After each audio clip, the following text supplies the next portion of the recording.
Iniciando aqui mais uma mini aula de terraplanagem, projeto e execução. As nossas mini aulas têm o objetivo de focar o empreendedorismo geotécnico.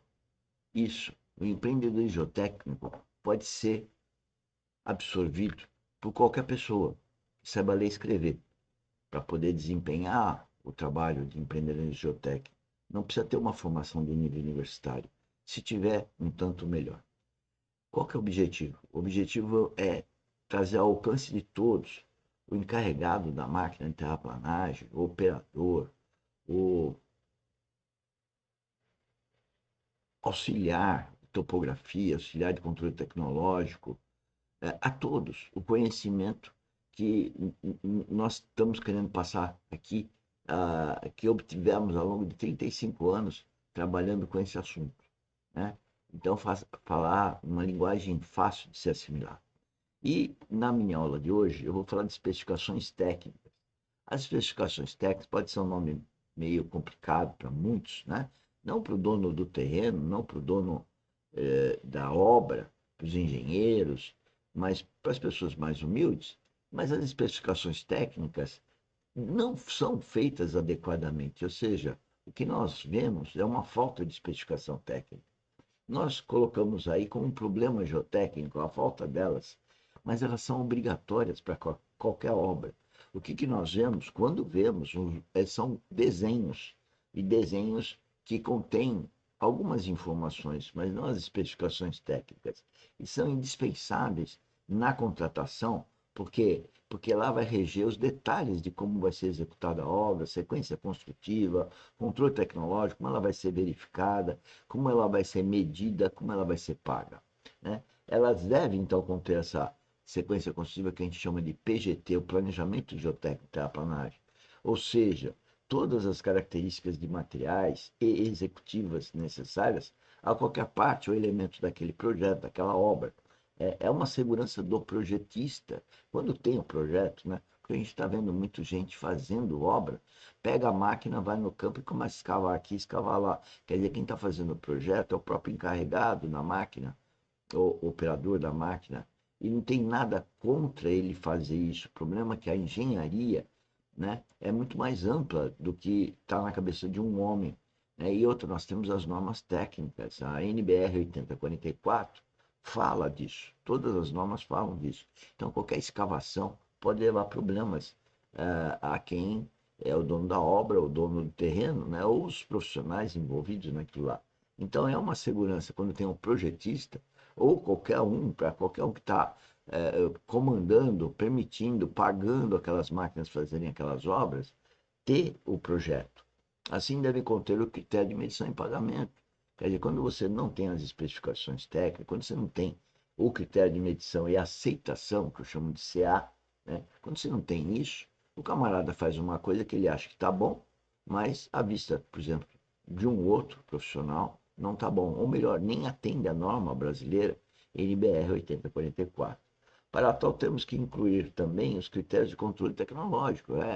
O controle tecnológico é da escavação, como que ela vai escavar, como ela vai estar adequada, a superfície final, onde está a posição dela, as coordenadas, as cotas, as inclinações, né? E o apoio técnico de obra, que hoje eu falo assessoria geotécnica obra, que é o meu trabalho, é a GO, hoje eu falo a GO, não é a TO. E a fiscalização, que vai medir os quantitativos que vão estar no projeto, que vão estar no relatório do projeto. Porque a especificação técnica ela faz parte integrante do relatório do projeto. Aí eles vão falar que é caro, que essa obra é muito pequena, não precisa disso. Senhores, grande ou pequena, todas precisam. As especificações técnicas, ou ET, deverá incluir tipos de ensaios, métodos, especificações, quantidades, frequência, critério estatística para tratar os dados, critério de aceitação e avaliação de desempenho. Olha, essas palavras, para quem faz sem projeto, sem critério, sem conhecimento da norma NBR 8044, é complicado, mas não é complicado. E por isso que eu me disponho todo dia das 16 às 17 está podendo orientar sobre essas coisas que a gente faz. Aqui eu queria fazer um destaque à sequência construtiva ou planejamento geotécnico e terraplanagem. A importância de ter os perfis de umidade, né? E dos resultados de próprio normal. Quer dizer, com isso eu vou poder saber onde eu vou escavar, o que, que eu vou escavar, que tipo de solo que eu vou escavar e qual que é a melhor propriedade, em função da propriedade melhor desses solos, eu poder colocá-los no melhor lugar. Então, o planejamento geotécnico não é só onde escava e onde a terra, é quem eu estou escavando e qual a propriedade de resistência, deformabilidade e permeabilidade desse que eu estou escavando, para eu conferir, então, um aterro que vai ter propriedades adequadas para o dimensionamento geotécnico. Então, o que eu queria que passar esse conhecimento de 35 anos, eu insisto com o tempo, para exatamente sensibilizar os senhores, que eu não estou falando porque eu acho, eu estou falando porque eu vivi, eu estou falando porque eu vivo, eu estou falando porque a gente tem uma empresa especializada nesse assunto. Porque o projeto Terraplanagem não é só geométrico, ele é geotécnico. Nós temos que saber quais os materiais que nós vamos escavar, nós temos que saber a propriedade de engenharia desses materiais. Isso aí tem uma baita engenharia. Qualquer um não tem tamanho. O fato de ser pequena obra ou grande obra, o custo, o investimento é necessário. Né? A gente não pode medir uma casa pela porta. Né? Tem que ter a porta necessária condizente com aquela casa. Ou seja, uma casa humilde vai ter uma porta mais simplória, mas uma casa super sofisticada vai ter uma porta adequada àquela porta, àquela casa. Então é isso que nós estamos falando. O projeto terraplanagem também deve ser visto da mesma forma. Não que não precisa de porta na casa. Né? Então, só porque a casa é pequenininha não tem porta? Tem porta sim. Né? E a casa Big Boy lá, mansão, vai ter uma porta a nível dela. E é o que eu estou falando. Nós não podemos, só porque a obra é pequenininha, considerada, não precisa da porta. Né? Isso vocês entenderam. Mas esse desenho que está aqui logo acima da minha cabeça mostra então a definição das camadas e como que nós vamos tratar cada camada, para onde ela vai ser dirigida. Nessa planta que vocês estão vendo, tá, talvez não vejam direito, mas tem uma numeração mostrando o corte, cortou aqui, vai para cá, vai fazer o aterro aqui, cortou aqui, vai fazer um aterro ali. Isso de acordo com essas propriedades de engenharia, até preparando o subleito para receber o pavimento dessas ruas, no caso é um loteamento. Aqui um detalhe de desenhos, então, que deve ser a parte conjunta com as especificações técnicas. Então, o desenho tem que ter todos os detalhes, e esses detalhes do desenho devem estar escritos nas especificações técnicas de como fazê-lo. Então, por exemplo, esse espaçamento que está aqui, né, é o desenho excelente para poder pôr espaçamento.